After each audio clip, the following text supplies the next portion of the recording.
مفتی صاحب، قرآن مجید بھی اس کی طرف بارہا اشارہ کر رہا ہے، الہاکم التکاثر حتی زرتم المقابر بھی اسی کی طرف اشارہ کر رہی ہے اور بار بار تنبیہ کر رہا ہے کہ یہ نہ کرنا.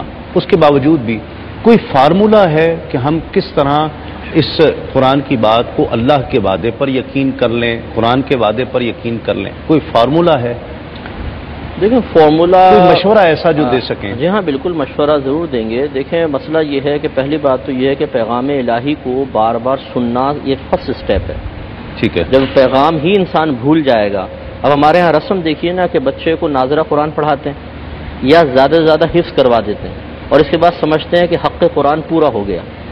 بچہ اس میں قرآن میں اللہ تبارک و تعالیٰ کیا بیان فرما رہا ہے، ہر آیت اپنے اندر کیا مقصود الہی لیے ہوئے ہے، اس پر کوئی توجہ ہی نہیں ہوتی ہے. جی ہاں. بعض بعض مسلمان تو ایسے ہیں جو 60 سال 65 سال کے ہو کے مر جاتے ہیں لیکن پوری زندگی انہیں یہ نہیں پتہ ہوتا کہ ہمارا رب کریم 6666 کم و بیش آیات میں ہم سے کیا بیان فرما رہا ہے. انہیں پورا قرآن ترجمے سے نہیں پڑھا ہوتا. تو جب صورتحال یہ ہوگی تو بتائیے پھر یہ غفلتیں تو غالب ہونی ہیں. ہاں یہ ضرور ہے کہ اس میں یہ توجہ طلب بات ہے کہ اگر کوئی شخص دنیا کی طرف بظاہر ہمیں مائل نظر آ رہا ہے تو اصل اس کے پیچھے قصد و ارادہ دیکھا جائے گا. جیسے نبی کریم صلی اللہ علیہ وسلم ایک دفعہ بازار گئے، صحابہ کرام ساتھ تھے، ایک نوجوان کو بہت بھاگ دوڑ کرتے ہوئے دیکھا تو صحابہ کرام عالم رضوان کی کسی کی زبان سے نکلا کہ کاش اس کی یہ کوشش اللہ کے راستے میں ہوتی.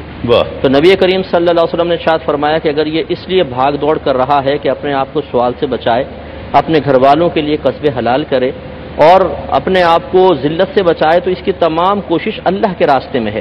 ٹھیک ہے. اور اگر یہ اس لیے کر رہا ہے تاکہ خوب مال جمع کرے یا دوسروں پہ فخر کرے تو اب اس کی کوشش شیطان کے راستے میں ہے. اللہ. تو اس لیے معلوم یہ ہوا، اشارہ اس طرف واضح طور پہ ملتا ہے کہ دنیاوی مال و متاع کو اپنے پاس جمع کرنا اگر ضرورت کے تحت ہو تب بھی کوئی حرج نہیں، اور آج کل مجبوریاں ایسی ہو گئی ہیں کہ اس میں آدمی کرنا پڑتا ہے. ٹھیک ہے. جوان بچیاں ہیں، اگر تھوڑا اچھا گھر نہیں ہوگا، گھر اچھا اندر ڈیکوریشن وغیرہ نہیں ہوگی، لباس وغیرہ اچھا یوز نہیں کیا جائے گا تو بچوں کے رشتے تک نہیں آتے ہیں. ٹھیک ہے. آج پرابلم یہ ہے دنیاوی تعلیم. تو اس لیے یہ تمام چیزوں میں ایک توازن اور اعتدال قائم کرنا بھی ضروری ہے. ٹھیک ہے. نہ یہ ذہن بنایا جائے کہ مال بری چیز ہے، دنیا بری چیز ہے، بیٹھ جاؤ بھائی کونے کے اندر، نہ کما رہے ہیں نہ دھما رہے ہیں، گھر والے کہہ رہے ہیں جی کما کر لاؤ، بولتا ہے جی دنیا سے دل ہٹ چکا ہے.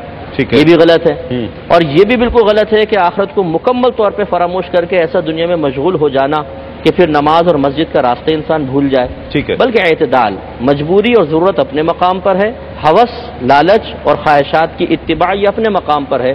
ان دونوں میں توازن قائم کرنے کی ضرورت ہے اور اس کے لیے یقیناً ایک اچھی صحبت، کسی صاحب تقوی جو دنیا میں رہتے ہوئے دنیا سے دور ہو، اس کی صحبت مل جائے تو یہ نور نور ہے.